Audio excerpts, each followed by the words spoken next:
Hey, what's up everyone, Morey Croson here, and today we're going to be going over some of the best hamstring stretches for athletes, and we're going to start the video right now.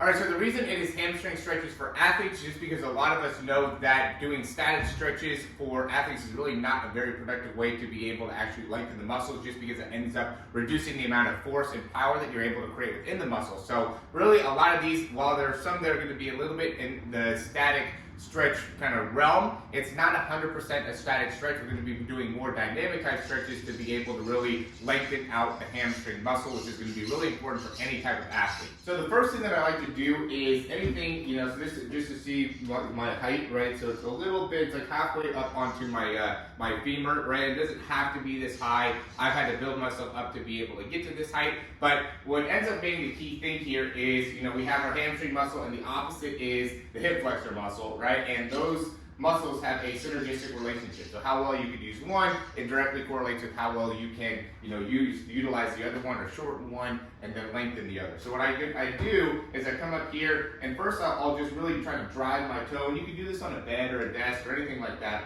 but I'll really try to drive my toe back towards me, right? And then from here I really want to try to keep myself as upright as I can, and then I'm just going to lift.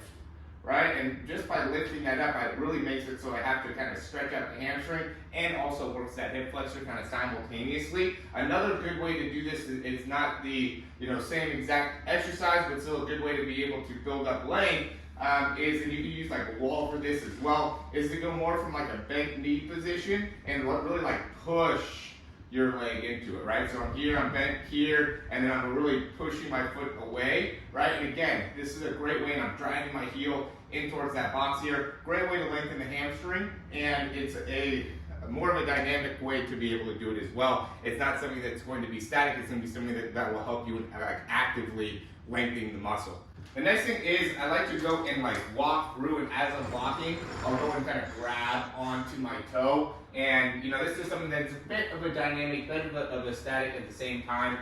You don't need to necessarily pick up a ton of ground here. I'm just taking one step and I'm driving my toe all the way up, and really making sure that I can create as much active length as I can as I'm going through. So I'm really trying to drive my toe up, push my heel down as I'm going through that. And I can do the same thing going here, where I'm just driving my leg up and pulling through. And this is, again, something that is more of a dynamic way of being able to lengthen through the hamstrings instead of doing something that is more of a static type of a stretch. And this is a lot better when it comes to warming up and getting yourself ready for any type of physical event, any type of activity that's going to create a high demand of power utilization. It's not as good to be able to do static stretching. It's much better to do some type of dynamic stretching. At the end, you can always do some type of static stretches. When we do static stretching, what I would recommend here, I'll go through a couple of them here, is going to be something where you're just going and touching your toes, right? So instead of standing up and touching your toes, I like getting in this position just because it locks that pelvis in a little bit more, creates a little bit more of a focused exercise to help you in lengthening through that back line. Okay, and when you're doing that, just don't hold it for too long, right? Just instead of doing a long, elongated stretch, hold it for a few seconds, relax, and go back into it. So just kind of rep it out a little bit more, and that will give that hamstring the opportunity to be able to lengthen, and then relax, and lengthen, and relax. And you do want to be able to control this very well in order to actually see improvements. Another one that I like is I'll cross over my leg here, and I'll drive my knee to the chest, right? And really this is going to end up stretching the opposite leg, so I feel it much more in my left leg as I'm doing this. And then if I want to feel it more in my right leg, what I'll do is I'll straighten this leg out, I'll grab onto my ankle, and I can go here and create length like this as well. Switch sides.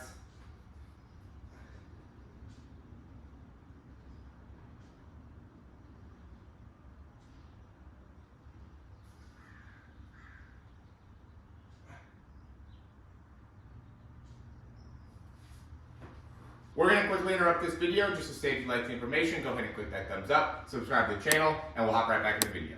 Another good one's going to be having one leg down, right? So I'm going to just have my right leg, and from here, I'm just going to think about keeping my legs as straight as I can and push all the way back. I'm going to actually touch my left hand to the ground, and then I'm just going to come right up and through. You don't necessarily have to drive your leg through like that. I like doing it just because it is another way of really trying to make it so I have to control my balance.